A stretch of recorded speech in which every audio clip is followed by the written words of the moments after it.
Hi everyone, welcome back to the channel. I hope you had a great Christmas and New Year.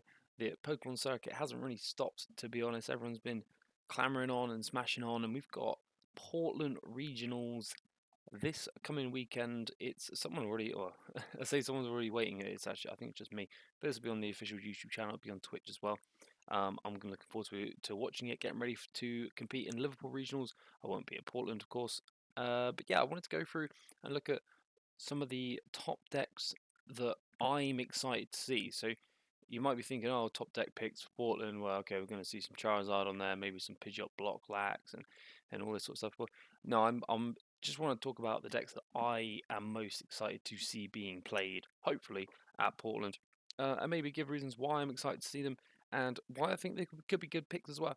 As always, if you're liking the content of the channel, please give it a like, comment, subscribe, and all that good stuff, and share it around. Let me know what your favourite picks are for Portland. Yeah, I'm just going to jump pretty much straight into it. So first up here, Sablezard. Now this is quite literally Sablezard. Oh, there is actually another version of this that I should have pulled up, but I didn't. It doesn't matter. We'll just crack on. So Sablezard here has probably been my favourite version of Lost Box. Lost Box since pretty much the start of Lost Box. When it first came out, pretty much everyone was just playing essentially the Comfies with the Cramorants and Sableyes and Radiant Charizard. And it wasn't until just a little bit later that people made the shift to Radiant Greninja, more Mirage Gates. In fact, originally we didn't play any Mirage Gates, and it's like 4 Cross Switcher and stuff like that. It's quite cool. I think Tord won, I believe, LAIC or possibly a regional in South America with that Sablezard. Yeah, so that's always been my favourite version of the deck.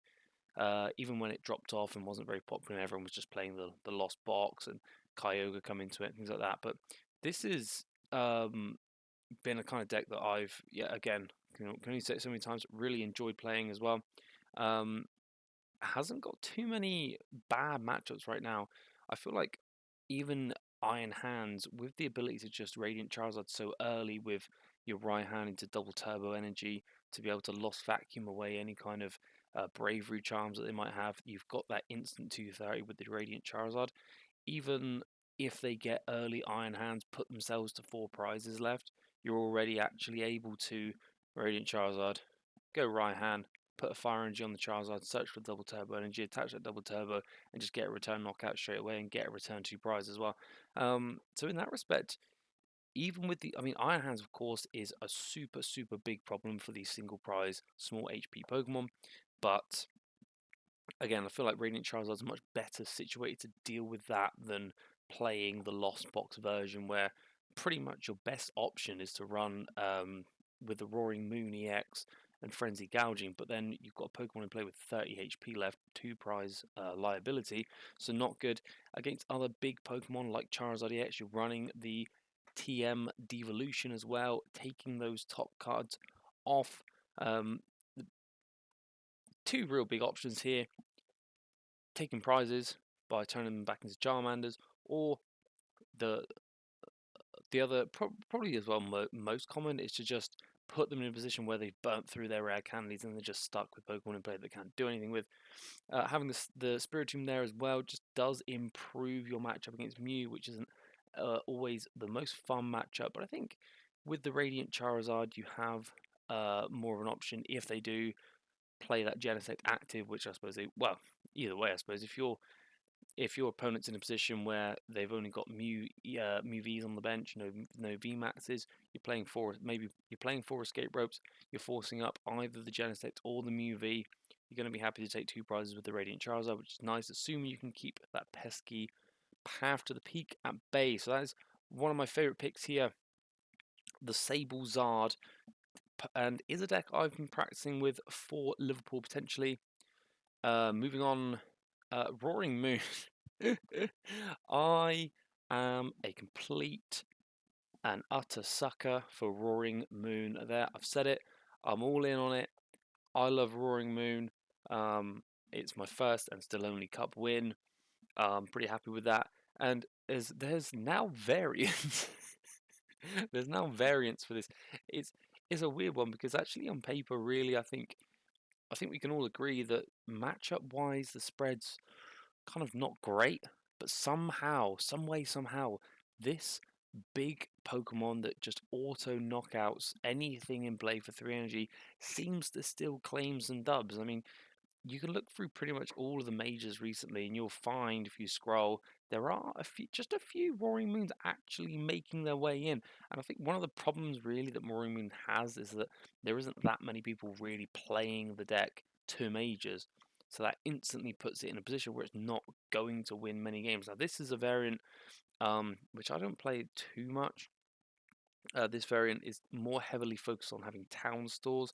You'll see there's no stops, and with that town store it allows you to have ancient booster energy, which I do like, and it has Forest Seal Stone and Bravery Charm. So Forest Seal Stone is going to allow you to search for any card off of that Moltres or the Luminion.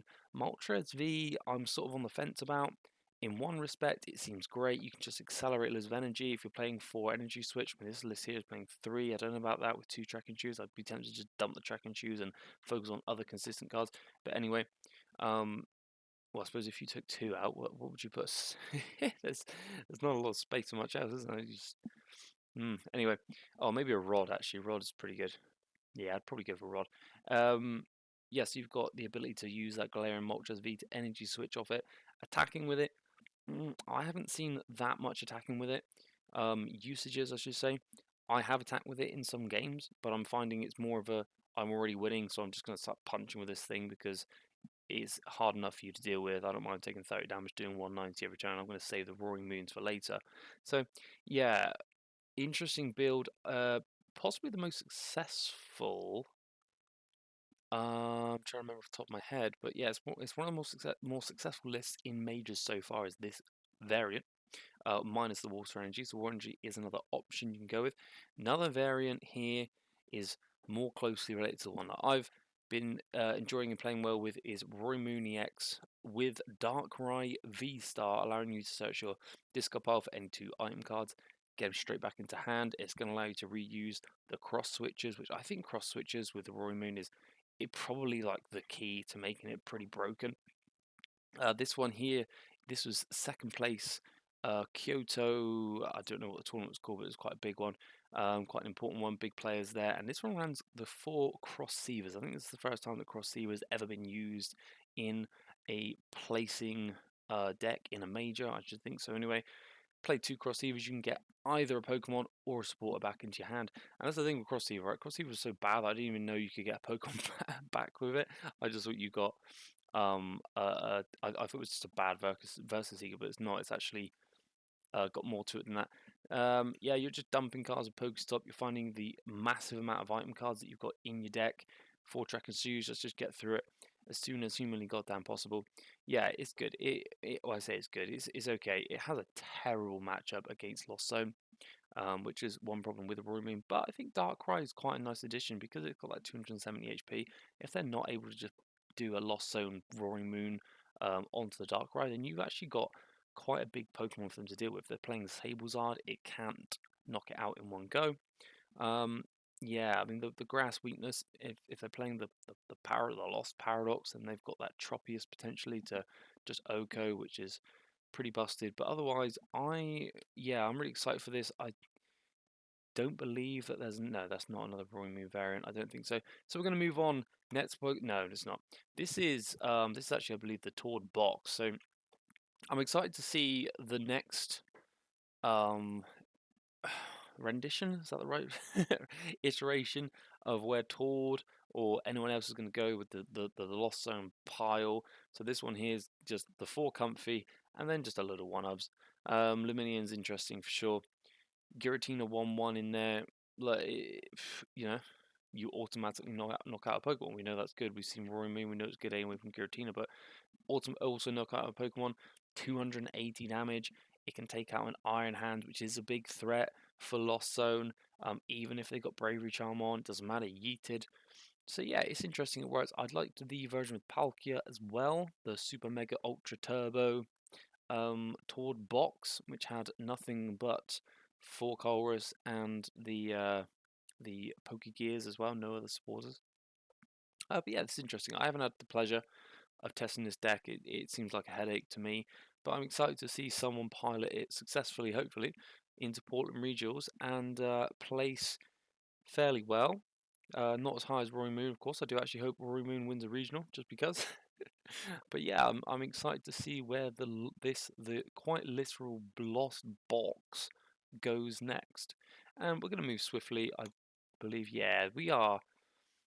I'm a big fan of Roy Moon, but also when Paradox Rift first came out, I did say that I think that Iron Valiant EX is the best Pokemon in the deck. Now, I may not be right about that.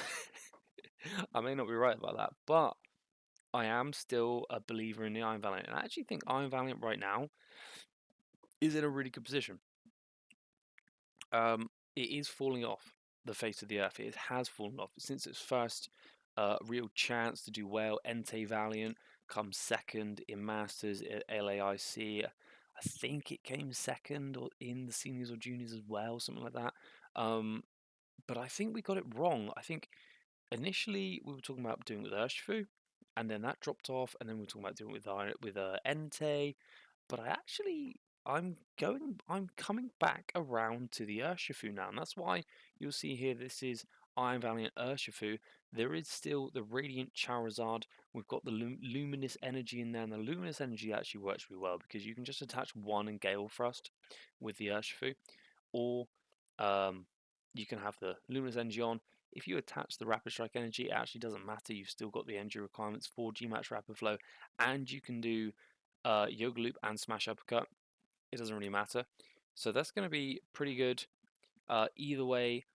Yeah, it's actually as well, I think it's got a pretty good matchup into Charizard if you play it correctly, and if your opponent is very fast and loose with the rare candies, which I think they kind of are. They want to get moving quickly and they want to start smashing.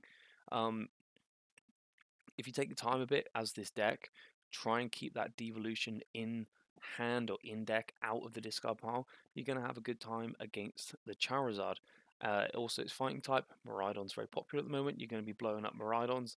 And actually, Iron Valiant with Yoga Loop is really good into Lost Zone. So I actually feel like this deck now has mostly good matchups, and I've been playing it a lot, considering it for Liverpool as well. And I didn't think I was going to, but at the moment it's my like top two deck option for Liverpool. I'm really bad at picking decks for tournaments, but yeah, it's right up there.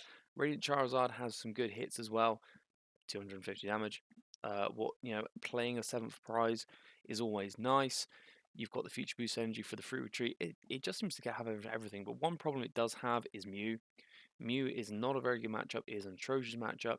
It's got resistance. It does double damage weakness. It can just blow up Urshifus really easy. I don't know how you navigate that matchup. I feel like you just don't get a VMAX in play until right at the last moment that you can.